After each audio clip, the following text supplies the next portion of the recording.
We need to know how the laws of nature work, and especially the fundamental law of nature. We will see that in short. We want to know how the human being is put together, and we said last night, like this pen has a structure, the human being also has a structure. He's put together, the eye is not somewhere else, it's in the head, all things are in its part, and they all function a certain way. And we saw last night that they are all in everyone the same, with the diversity that the color and the size is different, but the structure and the function is similar. I mean, it's identical. That's why we study that what is identical, not that what is different. Yeah, because if you study that what diversity is, we won't never get to an end, because that never makes us sick. You know that you have blue eye doesn't make you more sick than if you have brown eyes, yeah, or a big eye or a small eye. So it's just how it functions, or when the structure is changed, that brings disease. Then we have absolute the same basic needs. We are not different in our basic needs. We might be different in our not basic needs. The one likes certain thing, the other another thing, but that's not a basic need. We all need oxygen, and if we don't have it, what will happen? Yeah, so it's not something that you can say, oh, I am living with 50% oxygen. Is that possible? No, it's not possible. So we all need those basic needs, and the same power that governs everyone's life governs also the life of the other one. Yes, we will see that as well. And that puts the whole structure, the human being, into function so that we work well. Those four things are for me something that I cannot change with my thinking. You see, whenever we are in a study, we are very, very tempted to put the way we think above reality. And we'll see why. And then everyone can have his own theory. Everyone can have something that he says, oh, this is working like this. But how do you know if you don't have something that you can orient yourself after? Then your mind becomes your orientation. And if your mind is your orientation, you're lost. You agree with me? So we need to have that measurement. I had it last night, that we have something that my mind can look to and say, this is not 17, but it's just 15 and 7. Yeah? Because I need something my mind needs to go after. If not, everything is philosophy, everything is relativity, and then we can never get to an end. Unfortunately, this is how we view medicine. We view the human being as impossible to be grasped. Do we?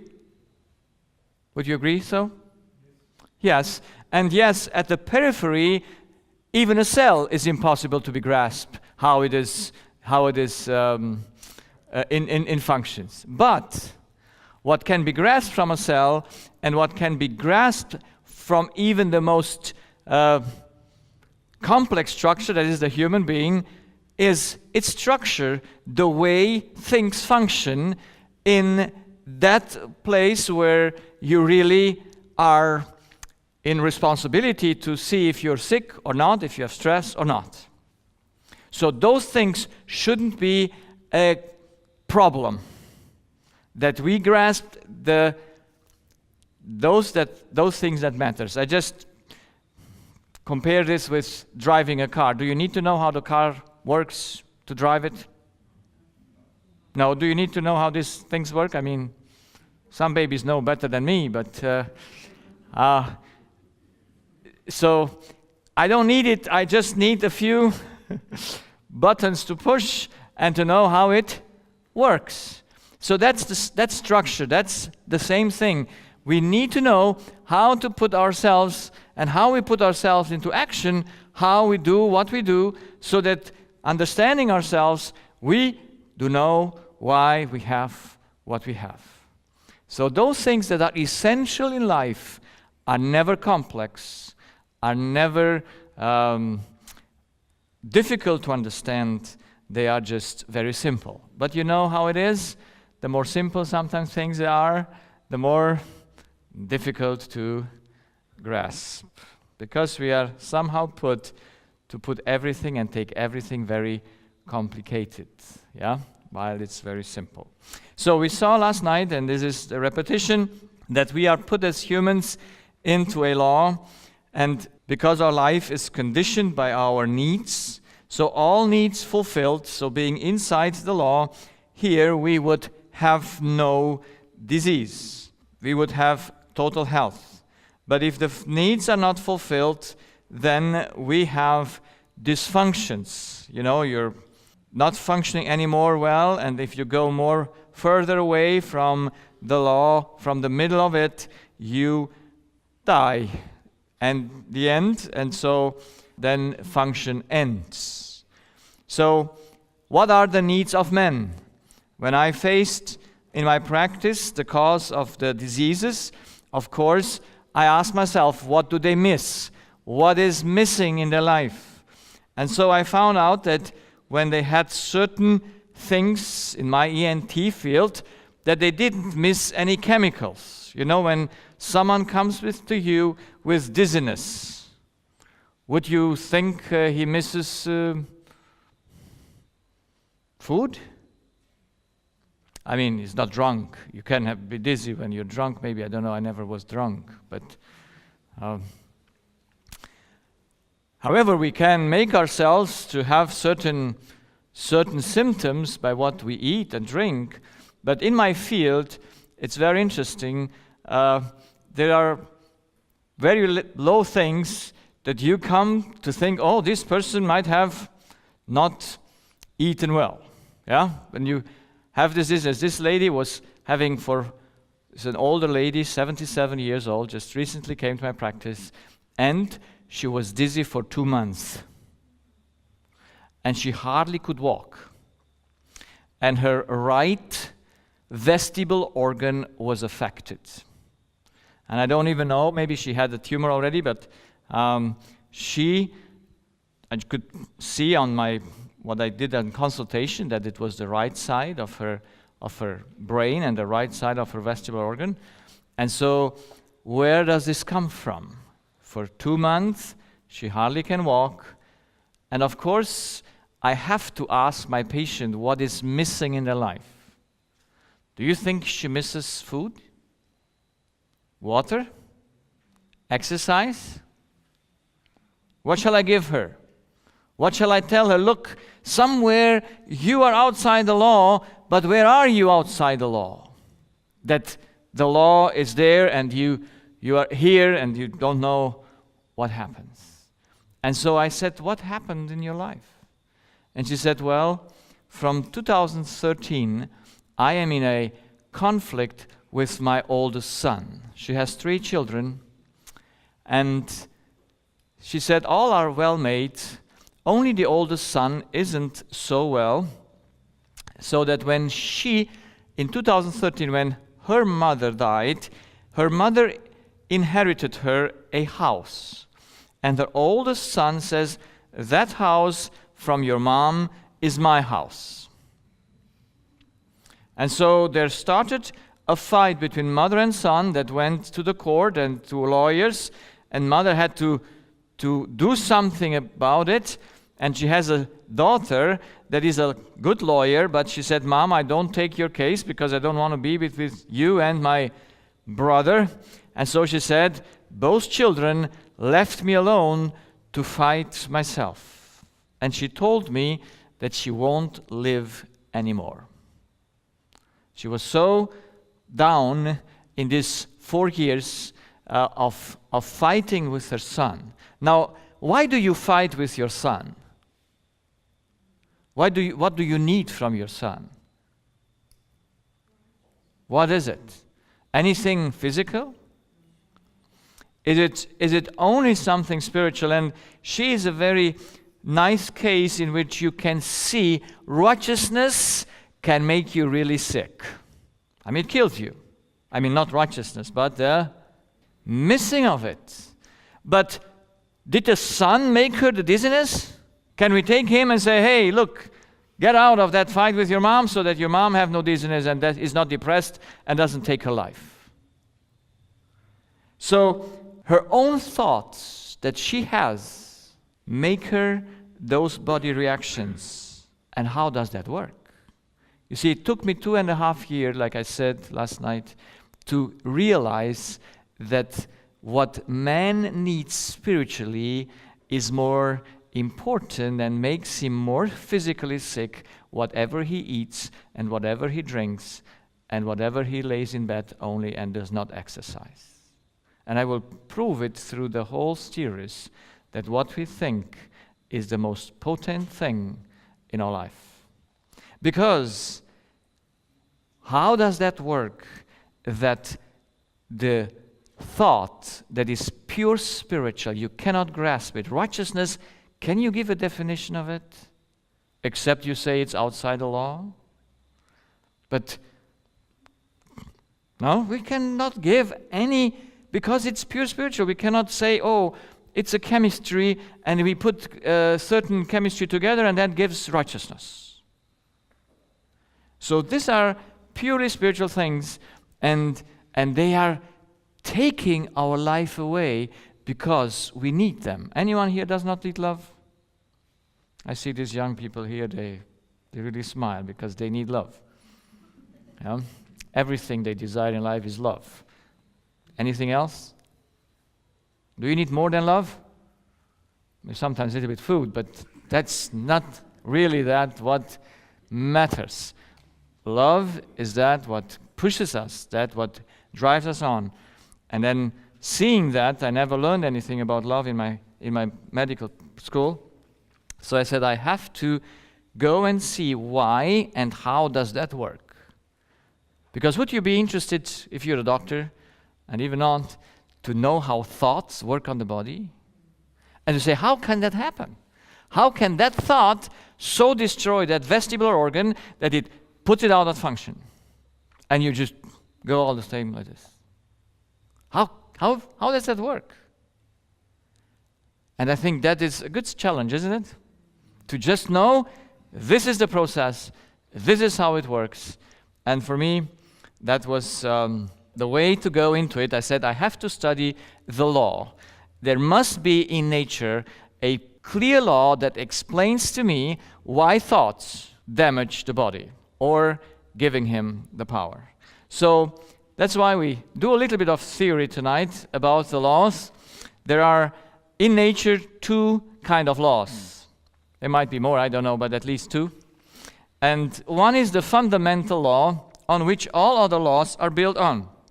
And all natural laws are absolute laws, but there is still a difference between a fundamental law and a secondary law.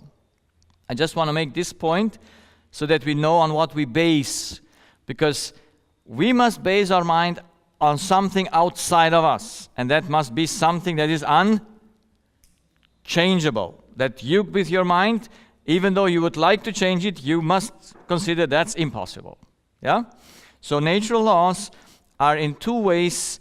The secondary laws are absolute laws, but they depend on circumstances to work. If you have different circumstances, they don't work. Very, very simple things that we must know in when gases are in warm environment, they are different than when they are in a very cold environment. You know that, yes? So that's why you have to consider certain circumstances to know if that works or works not. So when you put some liquid gas in a bottle, you have a measurement to put that liquid gas, because gas is expanding. Now, if you put that measurement when the gas is minus 10 degrees into that, you still fill it to the same level, but what will happen? You fill up too much. Because when it is minus 20 or minus 10, the gas is together, and this is not expanded, and when then it warms up, it expands and expands too much, and then it explodes. So those are absolute laws, but they depend on circumstances. If you have a good temperature, you just put it on the level, nothing happens. But what is the fundamental law? The fundamental law will never be dependent on circumstances. That is, it always works no matter what circumstance is. You can never take it off, you can never switch it off. It is there. Whatever you do, you never can change it. Now, what would be best for us to base on? On this law that is never changeable. That is not dependent on circumstances. You cannot say, oh, let's see if the temperature was right, if that law functions or not. No. The fundamental law will never change. And that is that law that I put my study on, because it shows me why the thoughts and what the thoughts do to the body. Because in the fundamental law, all laws are included, and they must have a connection to the fundamental law. So we know, and we learn it in school, that everything must have power. I hope this battery will last, because I forgot to charge it. Yeah? And if not, because you see, we are dependent on power. Are we dependent on power or not? Imagine your light will switch on off for a day. How would that be? No electricity. Would that be strange? Yes or no? Yeah, it would be strange, at least for those who need all the things. So everything needs power, and the power that comes from outside, and all energy is transformed and passed on. So this is, if you have done your physics and your school works, you know that's the thermodynamic law, whatever it calls there. I just put it in very simple words so that anyone can understand it. So everything needs energy. Every energy comes from outside, and energy can it be stored? How long? Every energy must be transformed and passed on. You can never keep energy. That's why the batteries is what doing? They give it on. They do not keep the power for themselves. They keep it for a while, but they must give it on. It's not possible that they should keep it. If you leave the battery alone at a certain place, it is empty, even though you didn't ever put it to some device, because it cannot retain the power. This law is having two things that I will consider. The first result is that every effect must have a cause. So disease is an effect, yes? It must have a cause. That's the fundamental of it. Anything you see must have a cause. And the function of the law is everything must take in order to give. Because if nothing has its own energy, it takes the energy. This battery must take the energy from where? From the power source, yes. It fills up, and what does it do then? Passes on. This law can never be changed. Anything from the smallest atom to our brain or whatever we have is working in the same way. You can never keep anything for yourself. Some people know that because they have to say anything they knew they have to give. But in physical, in the law, you have to give it further. So let's look how that works in practical. So there is a cause, it's most invisible, and then there are effects. How many effects one cause can have? So one cause can have infinite effects. You remember the domino pieces, yes? And if you would have an infinite row, how many domino pieces would you need to push to put that row down? Only one. Because what happens? The first one takes the energy and it was, give it further, takes it, give, takes it, give, and it will never end if the row would go there. Because the power is always there. You know that laws in chemistry, everything, nothing is lost, everything is just transformed. Yeah? Do you learn that here? Yeah. So, that's why, how many diseases can come from one cause? How many dysfunctions can come from one cause? You see, I came here and it was not the best flight I had, because I was fine until I get on the airplane, and then usually I don't eat in the night, but I was tempted to break my principle, because I said this is a long flight and then every other flight, so maybe you take the food from the airplane and eat it. And I tasted it and it was vegan, it was ordered special, but that salad that was there, I just tasted and I said, this is not good. But I already took a few bites from it because, yeah, my appetite is very strong. Do you have a strong appetite? Unfortunately, that's not so easy to get into control sometimes. And so after 5-6 hours, I got my first problems. And I said, this is impossible. And I got my bowel movements going on, and pain, and I got headache. Yeah? And I usually haven't had headache, and so I had to come all this way with this result that happened. And so it was one bite maybe, and then how many effects came after? Yeah, so it's not only your bowel who is affected, it's not only your liver that's affected, it's not only your stomach that's affected, it's the whole system that is affected, because you have a dependency on one chain of goes everywhere. And so my head was affected, the way I was thinking even was affected, because I couldn't sleep. I had a row for 3 seats, I could lay down, but I couldn't sleep. You know, when you don't feel well, try it. Some people can, but I cannot. But just make the thing plain. There is one cause, and it can have many effects. So it's a primary effect, a secondary effect, and a tertiary and a 1,000-fold effect.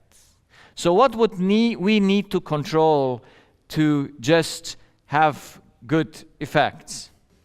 Everything, yes? Now we will see that we cannot really control what we eat all the time. Can we? No.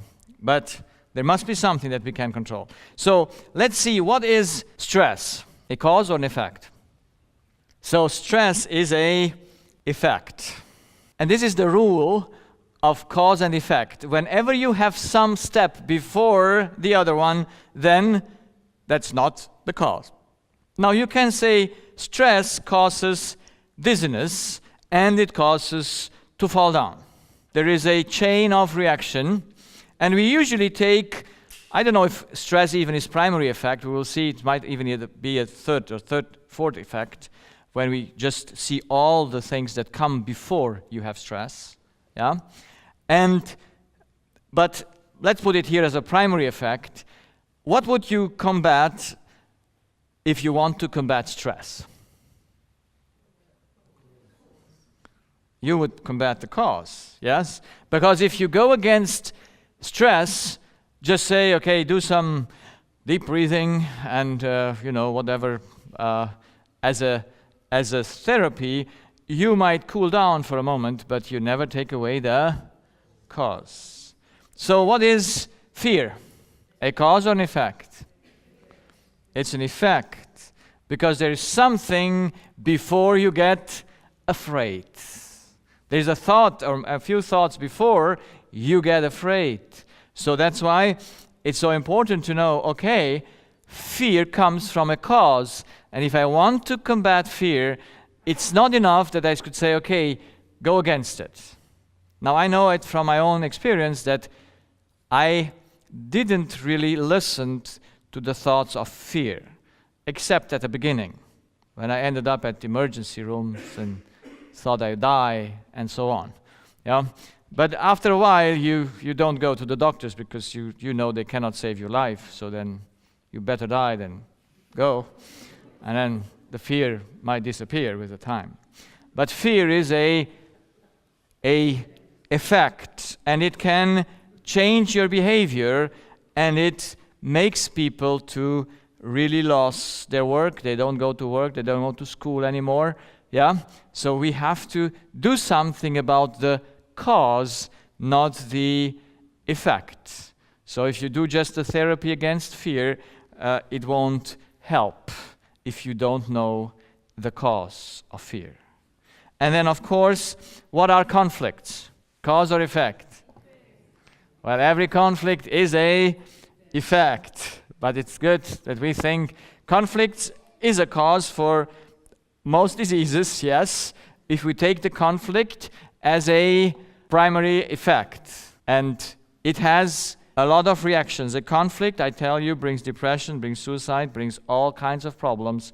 Conflicts between humans are the worst thing that can happen to you, and especially if you're a mother and you raised a son, and the son comes when you're old and says, "My mom, that house is mine." Would you like that son? So poor mom, is it? But is the son the problem? So what would you remove? How would you treat the lady? Would you say, bring your son to me, I take care for him, and you will get healed? Can we deal like that with the things? We won't be able to deal like that. So that's why we must know the cause that is behind the things. And that is my desire that we all should understand, because there is one cause where all our thoughts arise. Every thought must have a beginning. And they must come from the same source in every human being. And then we understand that, then we know what we need to change in order to get away from stress, from fear, from whatever, and from conflicts. Yeah? We want to be conflict-free. I at least want it. It's now over 12 years that I said to myself, I will never get again into a strife with anyone. I will never argue with anyone. Is that a good thing? Did you ever try that? Well, some people don't even try it, but I was convinced that conflicts destroy my happiness. They take away my power, because now I'm not fighting anymore like I fought it before, but I'm still, unfortunately, not there to really do not enter into conflict or get angry. But I'm learning. My body helps me to learn. My hypothesis shows to me, but they come not anymore like before. I fight it very big fights, but now a little thing, just boom. Yeah, and we have to overcome the little things because they are the most dangerous. Because when you know to control little things, you control the big ones, no problem. But if you control just the big ones and not the little ones, lately the little ones will bring you to death or to whatever problem. Whenever you have a fight, can you remember how strong you felt after or how weak you felt after? Now, being used not to fight anymore, I mean, I try to, at least, in certain areas, I have no problem anymore. But there are certain things that still pit me, and they just go very fast. And then you get into that, and if after that I feel myself very tired, because that conflict takes away the power of life. Yeah? It takes away that what makes us to run well. And so I want to exterminate the cause of conflicts so that I am totally free. And we will see how that works so that everyone can do it. Now, to understand things, can cause and effect be the same? You see, in life, there are sometimes not many things we need to separate. And there is one thing that we really need to separate. We need to separate cause and effect, because they can never be the same. Now, we have this custom that we take the primary effect as a cause for the secondary effect, and the secondary effect as a cause for the tertiary effect. But I hope that we try to think more to the point, yes, that we want to go to the cause that is the real cause and not count an effect as a cause for the other effect. Yeah? So that's why in the law, in reality, cause and effect are always different. That's why we need to keep them apart. Tell me, if you fight against effects, is that a good fight or a fight that is not really going to a good end? So effects, you can fight against effects. You can take a pill when you are having headaches, or you can do something about effects, but then you just change the way the effect shows up. But you must understand what is that cause. So I am not against therapy. Therapy deals with effects. Yeah? But I am for dealing with the cause. And that is the only way to, at the end, get to a good result. Yeah? So that's why when we have a disease in the body, what is a disease in the body? A cause or an effect? It's an effect. Now, according to the law, where the effect is, the cause can never be. That's why for every disease you have in your body, the cause must be outside the body. Because the law will never permit that when this thing is damaged, that it damaged itself.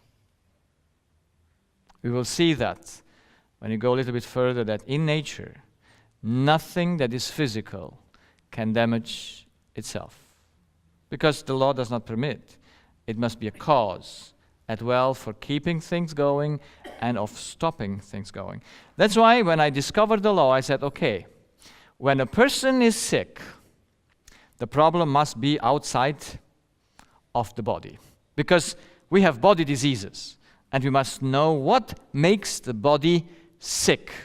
But I would never search in the body the cause for disease, because that would be a no-way search. It would just be like the mechanic when you have a bump in your metal in the car. You take out the bump, and you put it on the microscope and say, let's see, why did it have twisted, Would that make sense? No. In medicine it makes. And so we look to causes in the body, but in the body you can only find effects. This simple law would just help us to go and find the cause of disease. It must be outside the body. So that's why we have 4 eras that are making the body sick, but we will see if they're a cause or an effect. So inheritance. I said last night was this question, how does inheritance work? Now, there are many things we might not grasp in inheritance, but we all know for sure that all that we are is inherited. Yes? What we do is not inherited, but what we are is inherited. Are you with me? You didn't choose your nose. You didn't choose your hair color. Now you can, but everything you have, the way how tall you are, I always was a very small man, and I didn't like to be small. So when I was 16, 17, I was always small, and I said, I have to take some vitamins. I must do something to grow up. And yes, we were living then in Germany, in Romania, and some people from Germany brought me some multivitamins. Those days they were, and so I took them, and suddenly I grew a little bit, so not too small now anymore. But all the time, I was very small. In my school, the last one, at the row, the last one. I had one that he was a little bit taller than me, and sometimes we switched the places, but I never get more than the pre-last place in the tallest thing. So that's inheritance. We can do nothing about that. Yes? So inheritance is never our action. And of course, we can inherit diseases.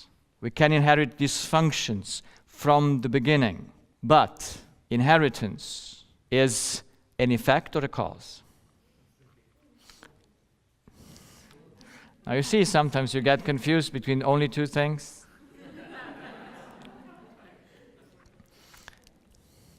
So evidently you're an effect, not a cause. Do you agree with me? You're an effect, not a cause, because something comes before you. Yeah? So take the rule. Something comes before you, you're an effect. Yeah? So we are all effects. So if we are born or inherited some sicknesses, where was the cause? Before us. Yes, before us. Somewhere it can be going, I don't know where it can go, but we can have inherited things that other caused. Yes? And we can do nothing about inheritance. Now sometimes we make the mistake to think that genetics and inheritance is the same. Yes? So we think an inherited disease is a genetic disease. And we think a non-inherited disease is not a genetic disease. Now what is the truth? How many diseases are not genetic?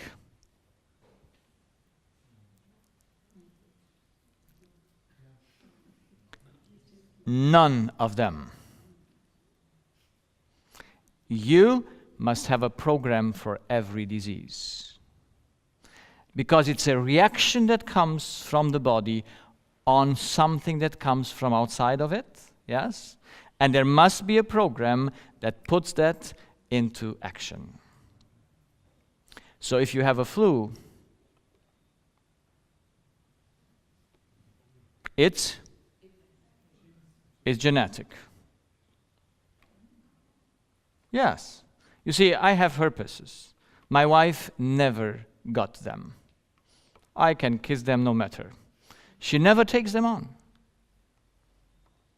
Why? She just misses the program.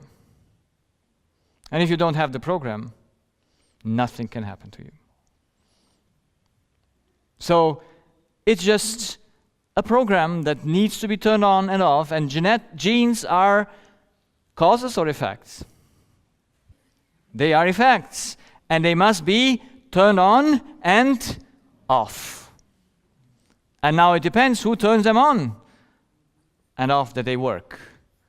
Because the program that makes the disease must be turned on.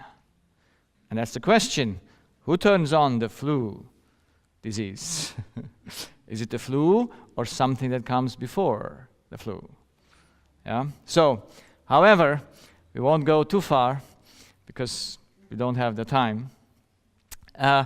Inheritance, we must consider it. When a person comes to me, I must consider if that disease is inherited or not. If it's inherited, how much can I do about it? as looking to the cause.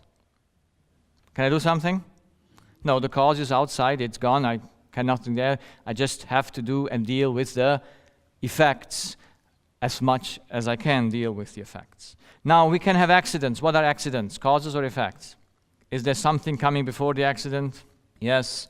So, accidents are things that can be occurring without our action, or they can be our action. We cannot pay attention, and then we get an accident, and then we can hurt our body, and we can make him to bleed or whatever, break the bones.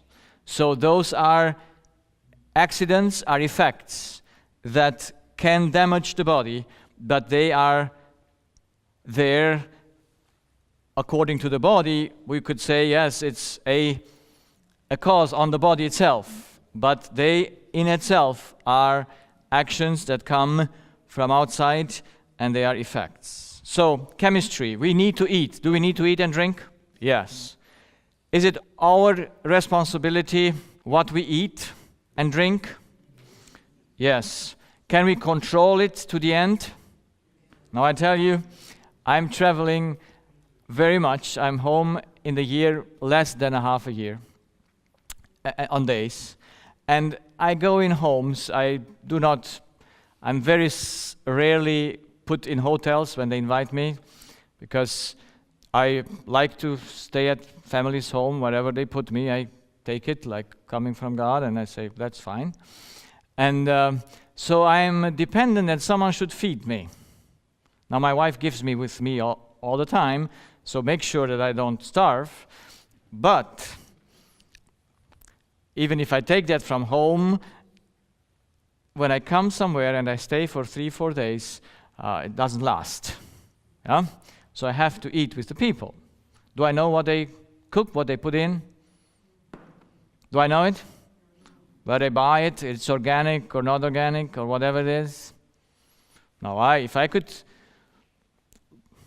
prefer, I would take my own food from my own garden. But then I can stop being the doctor. I can stop traveling. So I cannot take care for what I eat in the last thing. I just can take care when I look to the food on the table, what I pick or what I don't pick. I stopped eating that salad, but obviously it was too late. Yeah, it was maybe enough poison, and I must say, very sensitive. My wife is not so she didn't get anything. Or maybe less symptoms. Yeah, so it's dependent on how we are. So there are things in life that we can never control to the fullest. Do you agree with me? You can never control your environment to the fullest. You can never control to the fullest what you eat. You can never control what you inhale. Can you? You don't know. You don't smell it. You cannot control chemistry. You cannot control the accidents. And you certainly haven't controlled how you were made. But there is something that is there as a cause, and that is thoughts. Now tell me, thoughts. Thoughts that come onto the body. Whose actions are thoughts? Can it be someone else? No, so you see, thoughts are only actions. And if thoughts matter most for our diseases, then that should be something we all should control. Should it? Because nothing else we have access to control except our thoughts. And most people believe that they cannot control them. You agree? And yes, in a certain state of mind that we have that incapacity to control our thoughts. Because stress is the loss of control. Anxiety, fear, is just a loss of control. And conflict, I don't even say it, you know it, it's a loss of controlling what? Your thoughts. Only your thoughts you are able to control. But now you see, there might be a very great temptation to control what? Chemistry, accidents. Yes? Do we want to control those things? Can we? No, we cannot. That's why if we lose less time trying to control things that we cannot control and put more effort in things that we have to control, we would be fine off, would we? So I think to deal with your own thoughts is the most important thing, because that's only your, how can I say, your range of activity. All others is not in your power to do. That's why I came to understand it so nice. So stress, anxiety and fear or conflicts is a thought issue. So where must be the problem then? In you or outside of you? We spoke from the body diseases that they must come from outside. And yes, the information that we think about is also coming from outside. But thoughts is a process that you do. You handle information, and we will see how you handle the information. But we will see if thoughts can have an effect on the body, they must come from inside the body or from outside the body. By the law, they can only come from outside. Nothing from inside the body can kill the body. Nothing from inside of anything can destroy itself. So that simple law would just so clear our minds up. I must admit, it cleared mine for years now that I dwell on it. It just puts all things right. And you get a good balance. So thoughts must be controlled because they are just ours. No one can think for you. No one can do that action except you.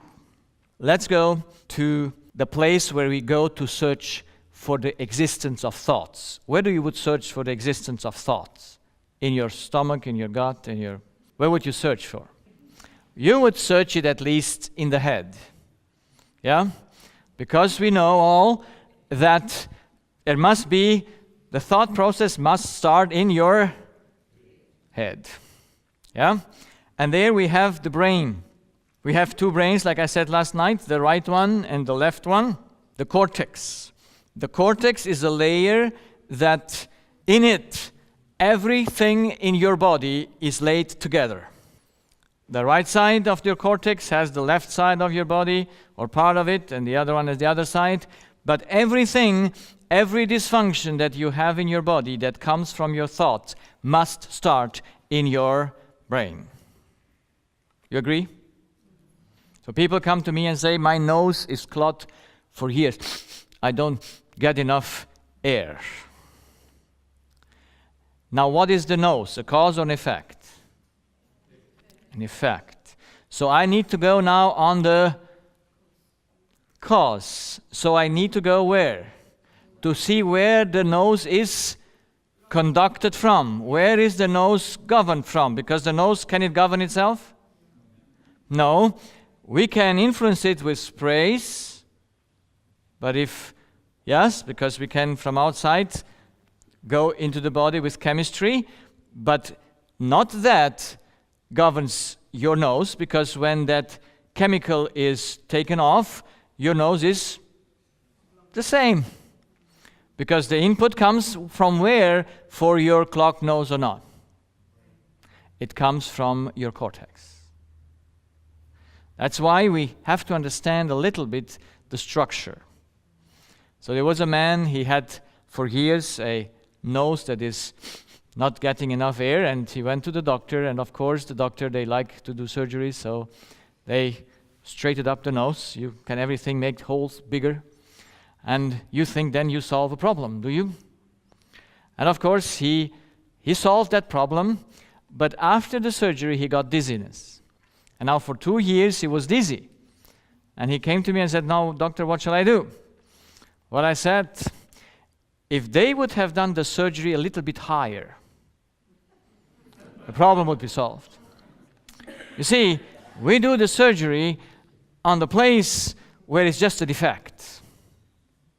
But we must go on the cortex to see where the thing starts. Now, I am not against to do such surgeries. I mean, sometimes you have to do surgery. I even do it myself to make the hole there when the polyps are there, so at least to get some air. Or when your knee is gone forever, to replace it. But still, where does the process of your arthrosis or your knee start? Where does it start? It must start in your cortex, because it's a process that is a metabolic process that is governed just by what you think. Now, of course, there are two things that we are dependent on chemistry, we will see, and on electricity, because by what does the brain work? It works with electricity and with chemistry. That's the two-way things work. But everything starts with electricity. The input that the brain gets with the electricity that is made to him goes down and makes in the center of the brain the chemistry. And the chemistry then goes like a feedback where you then feel what you have thought, what kind of electricity went down. Now, this is a very simple structure of the brain, and it won't go even further. This is enough for us to understand, because we know electricity is the starting point for everything that happens in our body.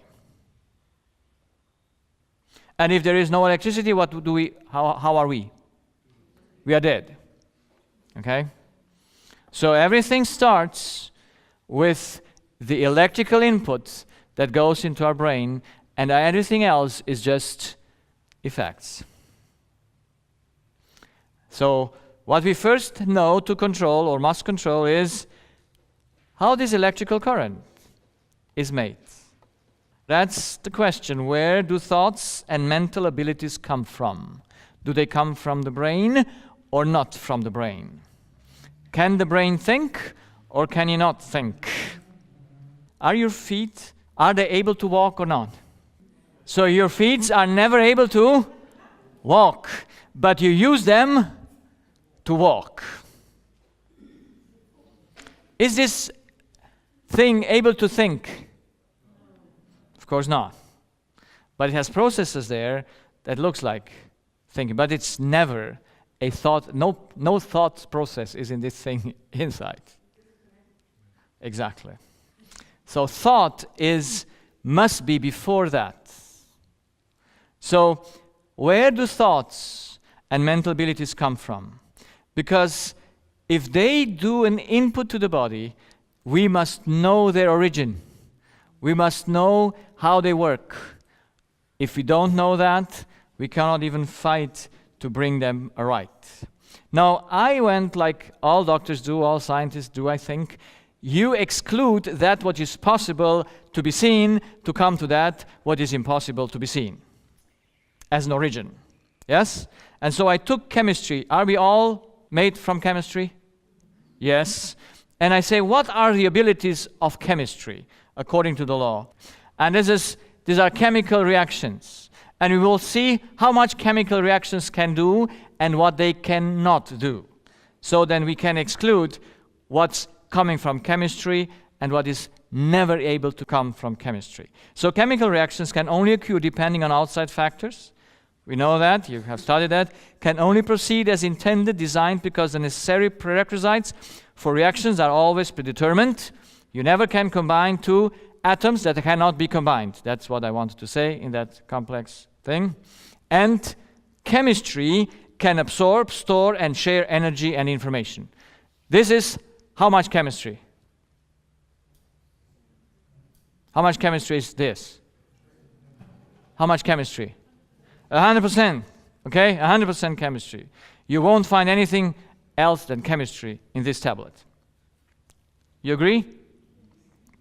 I hope. I mean, that's the law. I cannot change it as well. Even if we would not agree that there is more than chemistry, there is nothing more than chemistry in a tablet. So, but let's see what chemistry cannot do, but we have abilities to do as humans and as animals. So what can chemical elements never do? They cannot feel anything. Do you have feelings? So what in you feels the feelings? Second, you can choose, but chemistry can not choose. Try it. See if chemistry will ever choose or have an ability to choose anything. And then cannot make any decisions. And I will spend a little bit time here. They cannot destroy themselves. Can a human and an animal destroy himself? Yes or no? Yes. How do we have that ability to jump from a bridge or just take drugs or all the things that destroy us?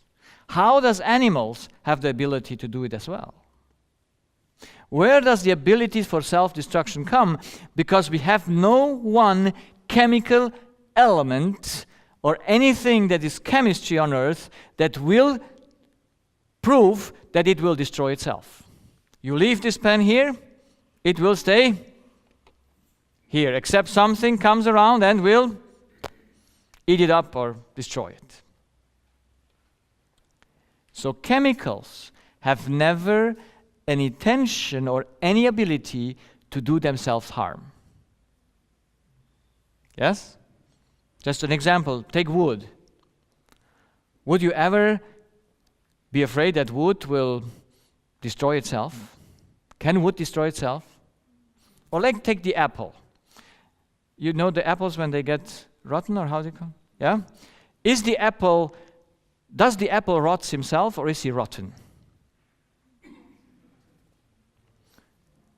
What happens? Does the apple rot himself? No, why not? He has no ability to that. And so how do we preserve him then? You can transport them from New Zealand to Germany because we have New Zealand apples in Germany. How do you do that? How do you preserve it? You put something around the apple, if that chemical, whatever it is, so that the little bacteria cannot, what? Rot him. Everything that is rotten never does it to himself. It is rotten by something else. Because in chemistry, you have no ability that anything should destroy itself. So self-destruction, that a man and an animal can do harm to himself, is an evidence that they must be more than chemistry. Cannot have consciousness. Now we need our brain to have consciousness. We know that, do we? Like we need our feet to walk. We need our brain to think. But does the brain think? That was my point with the walking feet. So the brain can never think. And the idea of consciousness is one that struggles many scientists because they say, how does it come that you are conscious? Where is consciousness seated?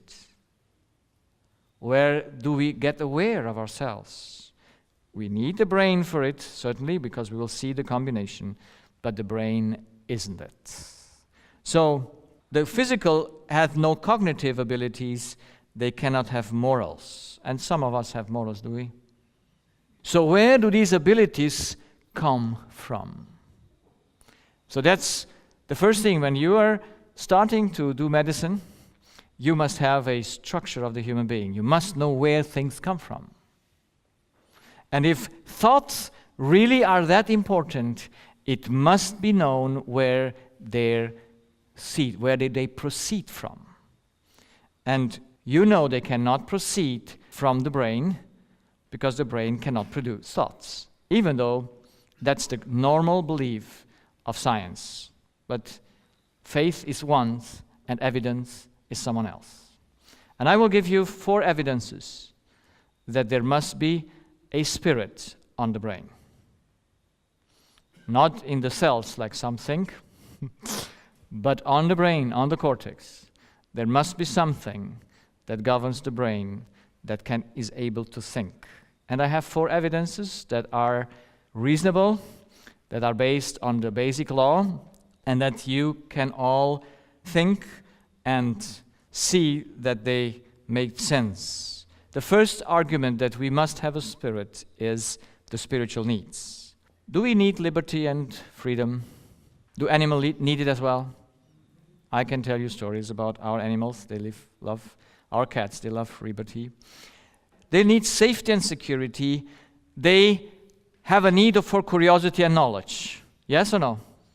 Animals and humans have it. Have you ever seen that this pen will have any, or I don't know, maybe this plant will walk around and say, let's see what's around here. Yeah? Do they do that? No, but an animal does it. Understanding, orientation, loyalty, confirmation, joy. And I stop here, harmony with the animal needs, and I go to just the human needs, righteousness and justice, truth, responsibility, morality, wisdom, recognition, appreciation, happiness, peace, and so on. So these are needs that we all have. Do you agree? So where do they come from? Can you ever have a need that nobody asks for? That is, can you ever have hunger for food and thirst for water without the existence of a body? I hope not, that if you have no car, you don't need any gas. Do you? Will ever something blink home and say, fill me up? Will no blinking be. So there must be someone who says, I need it. And I was searching in our brain, I was searching in our whole body, and I didn't find one cell that says, I live with righteousness, and if I don't get righteousness, I stop functioning. Search it in any body, and you will never find it. There is no spiritual need in a cell. There is no ability that the cell knows what is righteousness and not. And do we care for it? Yes or no? Do we need it? We just fight for it for life and death. So there must be someone that says, I need this for my existence, because we will see these are existing needs. And there can be no necessity without examination through the solicitant to see if the need is met or satisfied. You see, everything you put in your body checks if it fits the body or not. And since that poison didn't fit my body, I got my problem. But now you can sense the truth and not the truth. You can sense and make the difference between harmony and no harmony. Who does that in you? Who can understand that, to do it? So the spirit, that entity, that spiritual entity, must have a capacity to make discernment between the different needs that it has, like the body, but the body doesn't, he just reacts to it, but still it is a thing. Then there is the second point.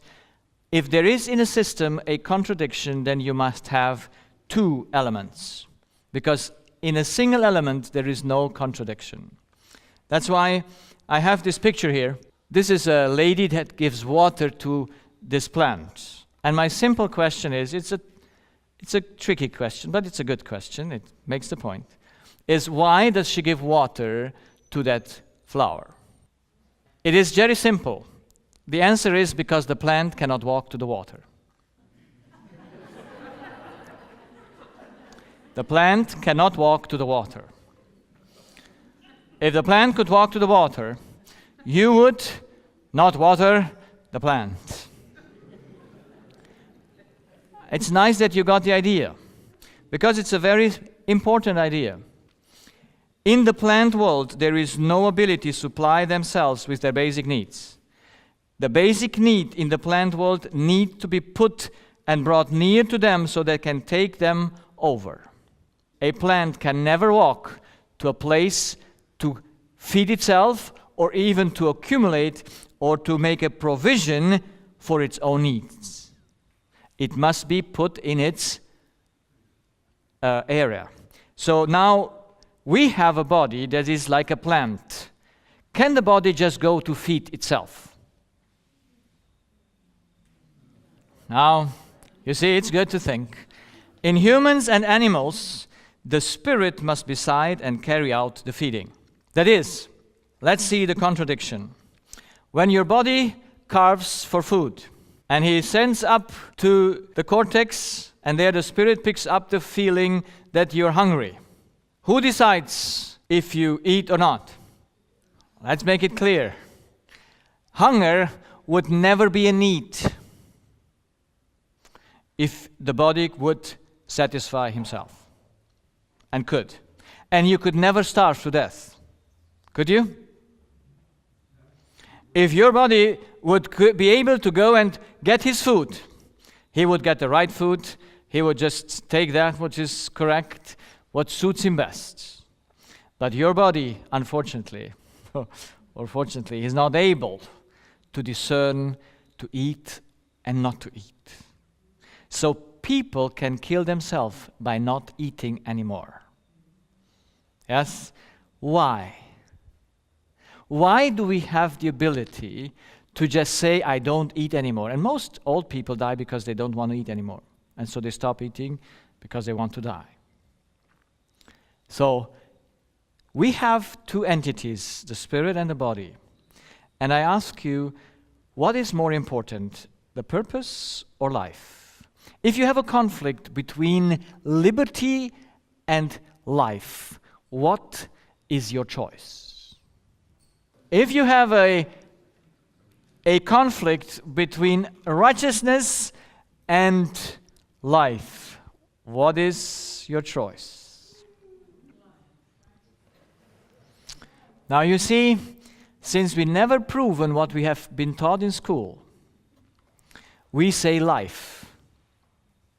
But some of you might be Christians, and there is an interesting story in the Bible of Lucifer, who went in front of God and said, everything a man has, he will give for his life. You know the story in Job? And how was the result of the experiment? Did Job give everything for his life or not? Never. I came to experience this in my practice, that your life is never the reason for your conflict, for your stress. It's always your purpose. Every problem that a human has is not because he wants to live. His desire to live is there, but it's never the highest aim. Because you're never happy with life only itself. Yes? I asked my patient, I said, do you like to live just to live, or do you want more than living? And what's their answer? More. What's more? If life doesn't have a purpose, then people, what do? They die, they kill themselves. You see, I was 19, and I had to, my liberty desire was greater than the risk to be caught and made into prison, that we evaded the communist world and came into Germany, the free land. Because freedom, liberty, is more precious than anything you have. Do you agree? I just recently had a young girl, she's 13, she's growing up in a family, she's a single child, and she wanted to talk to me. The parents know me, and usually when they are 13, I don't talk to them because I think they're too small to understand. But I do talk to them when they want to. And And so she says, I live at home like in a prison. She has a lot of anxiety. She has a lot of uncontrolled behavior. She says, I go to school, I'm so angry on my mates. Because at home, she's kept like in a cage. The father controls the phone. Actually, he bought her a phone when she was 11 or 12. But then she didn't use the phone properly, so he took it away. And so then there is a conflict going on. For what? For life or for liberty? And I asked this girl, I said, if you would be 18 today, what would you do? If she could care for herself with 13, what would she do? She will leave home. And she would not matter it because at home she got food. You get food at home? Oh, some people stay home just because of the food. But they stay there because still they have some purpose in life that is not in danger at home. If not, they would not stay. I found that humans' problems are never in surviving. If survival would be the purpose of life, then we would never go into war, we would never fight, we would never have any weapons because we want to survive. You know, the clock was set 2 minutes before 12, this doomsday clock. It never was set like that. For what? How many weapons do we have to destroy this earth? Probably a few times. We can just, if they all would explode at the same time, the earth and all life would be exterminated a few times. If you are surviving, would you do that? If survival would be the reason for your life, you would never do it. But why would do the people do it? What do they want to secure to themselves? Purpose. They think, if someone is stronger than me, I have to be as strong as well. That's a fight for spiritual things or for physical ones? Spiritual. Do you think disease, stress, fear, and conflicts are for survival or for purpose? I tell you, it's always for purpose. In the conflict for life, you will always renounce life and choose the purpose, because you cannot otherwise. Even in animal, it's the same. Even in animal, because they have their spiritual need first as well as humans. The purpose always wins in the conflict. You will never have fear for surviving. You miss security. Your survival might be in the front because you can say, I want to live. No, it's not life that you really want to preserve. It's that you want to preserve something that gives your life meaning. I didn't find one person in my practice, and I saw thousands of them, that were sick because they wanted to survive. Then you just go home and stay home. You survive. It's you have a purpose. You have a conflict because of love issues. The third evidence is that there must be a communication between body and spirit, and how do the spirit and body and animals and humans communicate together. So we have the two things. One thing, the body communicates to feeling, we have seen with hunger, to the spirit. And the spirit feels the hunger, and now he has the ability to decide to eat or not to eat. Is the hunger compelling the spirit to eat, or can the spirit just say no? Can anything that comes from the body make the spirit to do its will? That is, can you torture a person, and can you force the spirit to do what you want him to do? Now, this is a thing that we must discern between the spiritual and the physical. A physical thing you always can force to do certain things. Because physical things, they follow. I can let this jump down, they must follow, the physical ones. But a spirit can never be forced to obey. And that's a very big thing to understand. It's so important when people are tortured or put to certain things, they can so be in that way that they do not obey what someone tells them to do or not to do. And I tell this story because it's a nice story. Last year I was in Canada, and there were some young people and children at my meetings. And I like when children are there as well because they are paying more attention, even though sometimes they look like they play. But those things that are important, they cut up. And the mother came to me and she said, I had my 7 or 9-year-old son. I don't know exactly how old he was. But the son came after my lecture about the Spirit.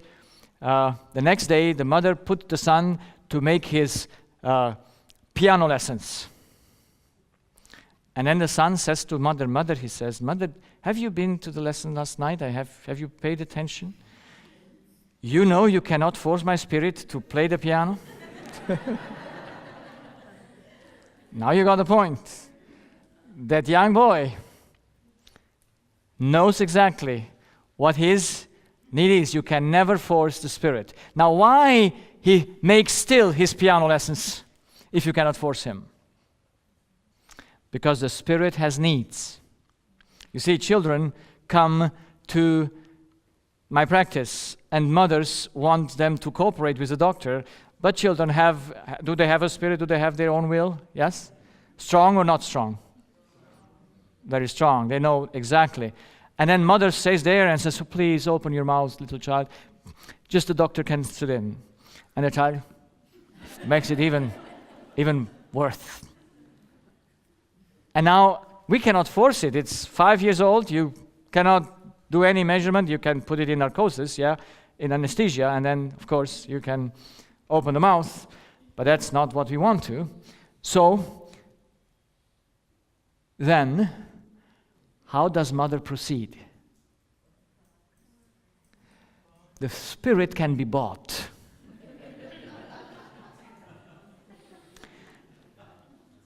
To do things that fits his needs. Yes? So the child knows that exactly. And so the mother says to the child, you get your favorite ice cream. And the child, very smart, won't forget that, never says immediately. And what must mother say? Yes, sir, immediately. And she says immediately, and then what happened next minute? The mouth is open. Because the spirit now is satisfied with his gain, like we will see it, how the spirit works. So, since the spirit has needs, he must do something to satisfy his need. And so you can buy him. But you can never force him to obey if he doesn't want to. So in the spiritual world, there is no force for obedience. That's why you can never force a child, you can never force an animal to do your will. You know that? They will only do your will if you give them something that fits their needs. But this plant here will always do that what you do with it, because it has no choice and no spirit. So I hope that is a very, very basic thing to understand. No one can ever force you to do what he wants, except you are dependent on him and you think he fulfills some of your needs. But then you act and not someone else. Because opening the mouth is a thought process that is clearly a decision of the spirit of the child and of everyone. Because the mouth can never open itself by itself, because it's body. Now thoughts come to the body as commands. The body always must listen. The body has no choice. It reacts always to commands and are external factors. And I come now to my last evidence, and then we finish. The legal evidence, the need of supply of energy. The fundamental law says that everything needs energy, and energy must come from outside. So what's the difference between a living person or a dead person? What is in the brain? We know that the brain, the cortex, works with electrical current. And the question is, what makes the electrical current in the brain? How does the electrical current come to the brain? And how it disappears? Yes, but how does it come there? And we know that the brain cannot make its own electricity. That's why the brain is just an instrument that by giving the brain electricity, the brain follows the commands of the spirit. So who makes the electricity? Only your own spirit, and your decision makes it. And we can prove that when we measure the electricity. Whenever you make a decision, boom, a new impulse comes and goes into your brain. So thoughts produce something that only they can do, that gives an input that puts that brain into work.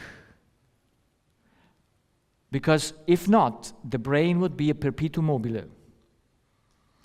And the brain would be something that can think and discern and have morals and all this, while the brain has no ability to that. That we can prove when a person is dead, because it cannot think. So it's so important to understand that there is a spirit. I just have the summary. If there is no spirit, there is no spiritual mind activity, consciousness. If we have no spirit, there are no spiritual needs. That's very basic. You would never have need for righteousness if you would not have a spirit. There are no sensory perceptions, feeling, sight, smell, taste, hearing. In a plant, you'd have none of this. Feeling, sight, smell, taste, hearing, it's all in the spirit. There are no thoughts, no thinking. There is no judgment. There is no responsibility. And there is no morality or ethics. There is no spirituality. And we could not move ourselves. The ability to move ourselves is just given by our spirit, because He makes all the actions and governs the brain. Actually, He's the only one who makes the whole brain to put Him together. So this lecture is important for us to understand. While I never saw a spirit, and I never saw electricity, but I can see the light. Can you see it? And you cannot see the wind, but you still see the result of the wind. Can you feel it? Yes. So what we cannot see does not think is not existent there. But I came to understand that the human spirit is that what is so important to understand, because He governs the thoughts, and if He would put the thoughts correctly storage in the body would not be damaged. Because you see, electricity is fixed for the body like your food is fixed for the body. And if you give to your brain the wrong electricity by the wrong thought, you damage your whole system. And everything that is going, how much of your body is connected to the brain? Everything. So one impulse affects your whole body. Let's take the panic attack. How much of your body is involved in a panic attack? Like that. And it's even a subconscious thought. You are not even aware of it. So I hope you go home tonight and you can think about this. Because if we want to deal with humanity, we must deal with his spiritual part. Because that comes from outside the body and damages the body. And we must know how that works together. And we will see tomorrow night the anthropology, how mind, body, and soul is, so that we have a clear structure, a structure, yes, we don't go into details, but if you have the real clear structure, then you can lose yourself in details, you won't get lost. But if you don't have a structure, you go into details and you will get lost. For me to discover the Spirit was a great thing, because now by the law, I can know who damages the body, who runs it, who makes it to dysfunction when it is not something that you have eaten or hurt you or whatever. Because we will see that there are two things that the body needs, electricity and chemistry. And you can, of course, damage him with both, because the body is set for both parts without a choice.